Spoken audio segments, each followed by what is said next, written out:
Ukraine's President Volodymyr Zelenskyy has vowed to hold Russia responsible for a missile attack on the central city of Poltava, one of the worst since the start of the war. At least 50 people were killed and scores more injured when two ballistic missiles hit a hospital and a military college. Zelenskyy has again appealed to allies to allow Ukraine to use weapons supplied by the West to strike deeper into Russia. Other nations, including the U.S. and Germany, have condemned the attack.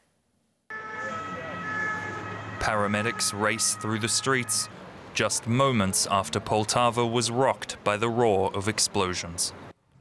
Russian ballistic missiles slammed into a hospital and the Military Institute of Communications, their speed leaving victims with little time to run for cover.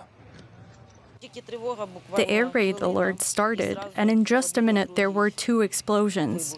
We thought it was somewhere in our house.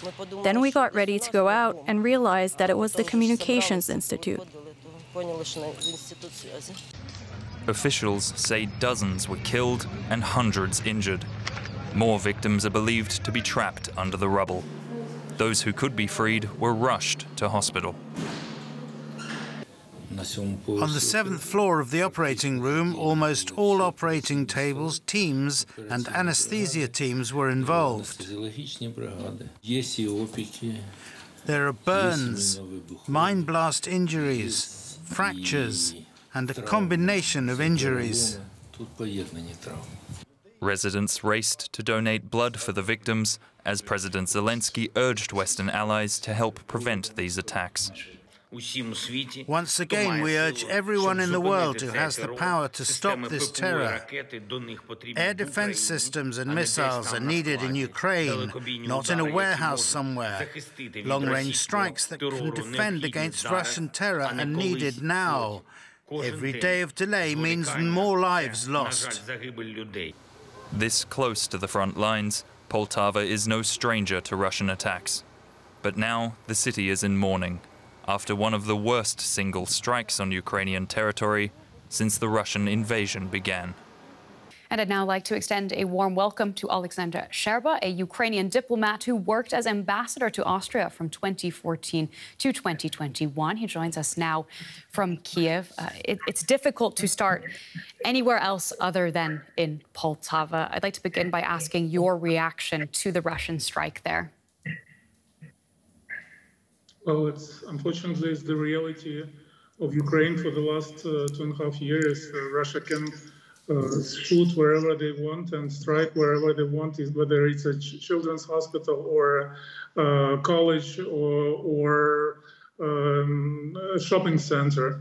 And we cannot use the provided by West missiles even to strike their airfields. It's a very surreal kind of war, and we definitely need this freedom to really strike where it hurts Russia the most in the military, against the military targets. Unfortunately, until now, we don't have this allowance. Plus, of course, we still don't have the Taurus missiles from Germany, which we still expect. Now, just to be clear on how you were thinking about this, do you think that this latest attack by Russia, do you view this as a reaction to Ukraine's incursion into the Kursk region? You know, wherever someone says something like this, I'm speechless, because Ukraine has been invaded, killed, raped, tortured, beheaded, castrated for 2.5 years.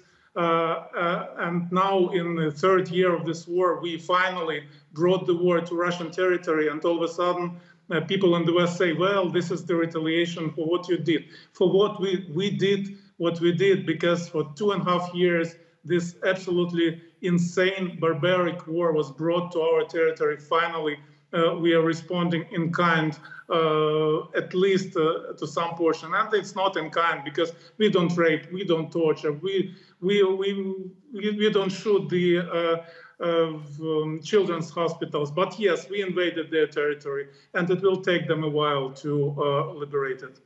So this is not in any way to suggest that this was a deserved or fair response. But my question would be, if if you see such deadly strikes in response, whether tactics like going into Kursk are worth it if it's going to come at the cost of so many Ukrainian lives.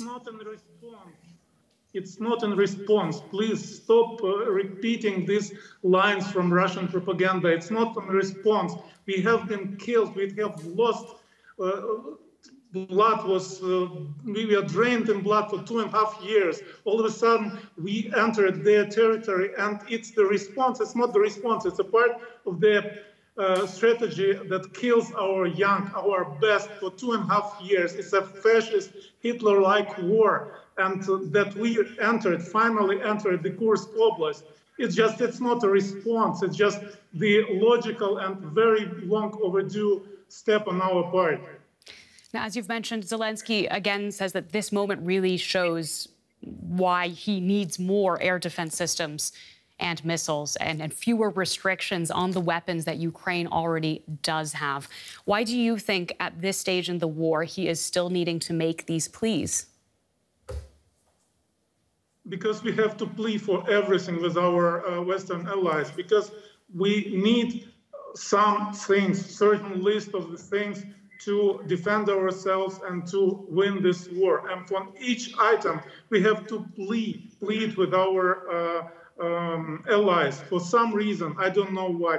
Well, maybe I do know, because the West is so scared of Putin, because of the cowardice of the West. And thank God you're overcoming your cowardice, and thank God for that. But please do it faster, because there is no other way but for Ukraine to win, or for the whole of Europe to lose.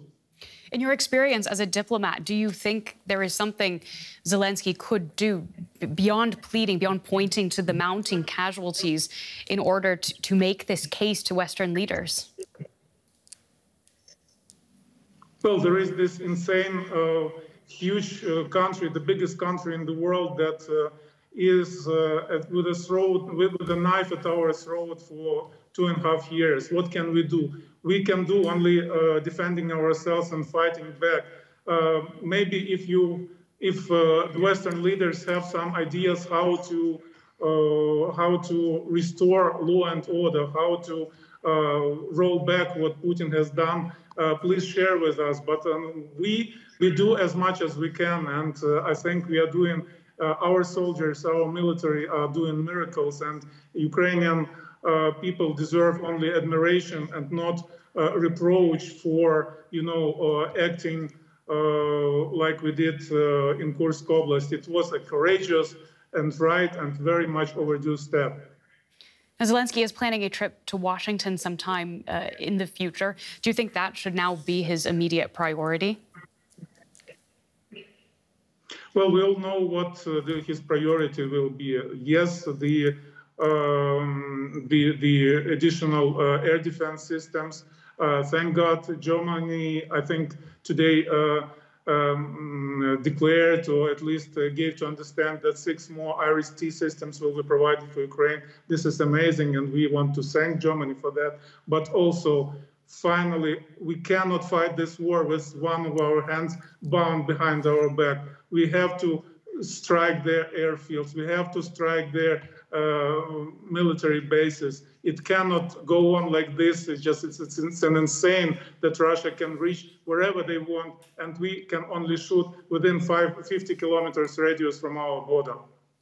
Well, thank you so much for joining us today on DW News. That is Olexander Scherba, former Ukrainian ambassador to Austria. We very much appreciate your time. Thank you. Let's get across to our correspondent, Carolina Chimoy, joining us live from Kiev. Carolina, let's start with Poltava. Can you give us an update on the situation there?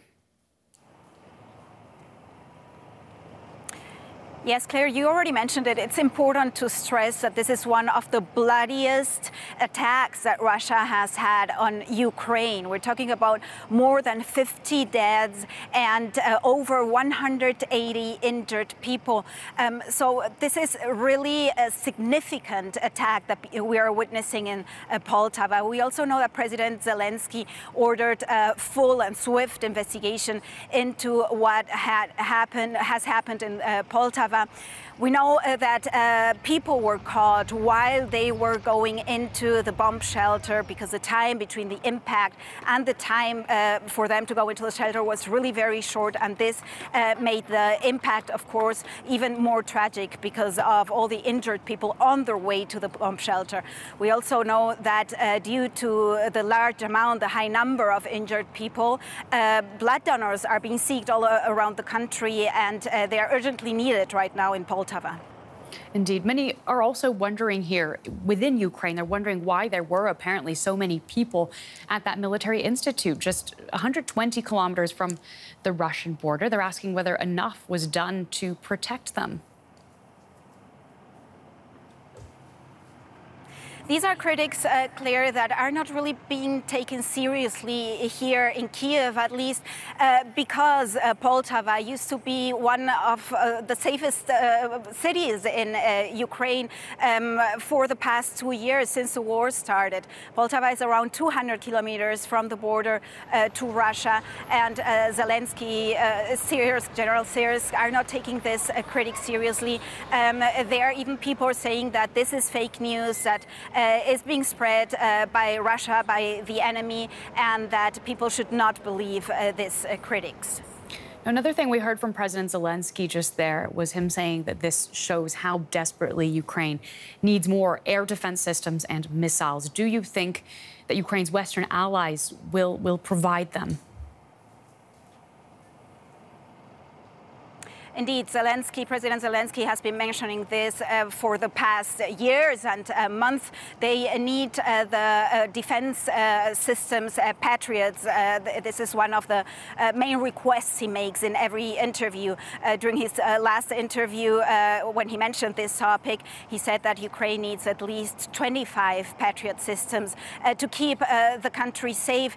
Well, we know that this Friday there will be that meeting in Ramstein again of the NATO partners and the European Union on how to support Ukraine, and probably this will be a topic again. Let's see if the Western countries are ready to deliver more Patriot systems to Ukraine. Well, thank you so much for bringing us up to speed there. That is DW's correspondent Carolina Chimoy in Kiev.